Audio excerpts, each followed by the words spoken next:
So I'm particularly concerned about your brand of Christianity. As a Christian myself, Christian nationalism I do not agree with at all. I think it's antithetical to the values of the early church. And I think, how do you reconcile especially white Christians in this America, marrying politics and power with their faith in this country? There's a lot there. I've never described myself as a Christian nationalist. So I'm a Christian and a nationalist, so I've never used those two. And then right there, that and nationalist, where in the scriptures does a Christian... Well, thank you. Jeremiah 29:7, demand the welfare of the nation that you are in, because your welfare is tied to your nation's welfare. Let me continue. Daniel fasted and prayed for his nation. Esther and Mordecai cared for their nation. They were counsel to the king. Right. Nehemiah, Jeremiah, Joseph, Jacob. I could keep on going. Moses, Aaron. In fact, Moses was so political that he wrote an entire book of the Torah all about how to set up a government. It's the book of Deuteronomy.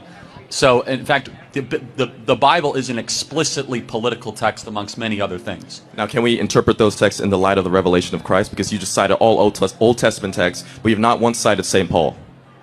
Okay, yeah. If you want me to also, by the way, just so we are, cite St. Paul about the kingdom of heaven and the governance.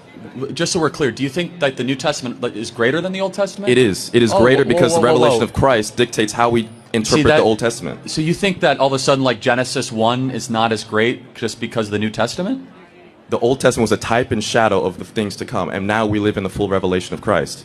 Again, that is by definition such a dangerous theological... That's not true. That's Christological theology. Hold on. Of course I believe in the resurrection. But to all of a sudden say that, like, in the beginning God created the heavens and the earth is, like, somehow lesser because of the revelation of the New Testament. Christ even said, I did not come to abolish the law of the prophets, I came to fulfill the law. In fact, he said all the laws of the prophet hang on the two teachings, Leviticus 19 and Deuteronomy 3 through 5. However, to use a New Testament example, as you asked, it says in 1 Timothy, pray for your leaders in authority by name that they might make righteous and great decisions. I'm going to continue.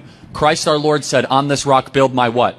Church. Wrong. Ecclesia. It's not the word church. Okay, the word English church, translations of Common Bible say church, so my bad. Well, actually, it shouldn't, because the original Greek term says, on this rock build my government structure. Ecclesia was a secular word used in that time, which was all about the advancement of freedom and liberty, which are the two words in Greek, eleutheria, isonomia, which are the two words there. So the point being, Christ called us to be salt and light.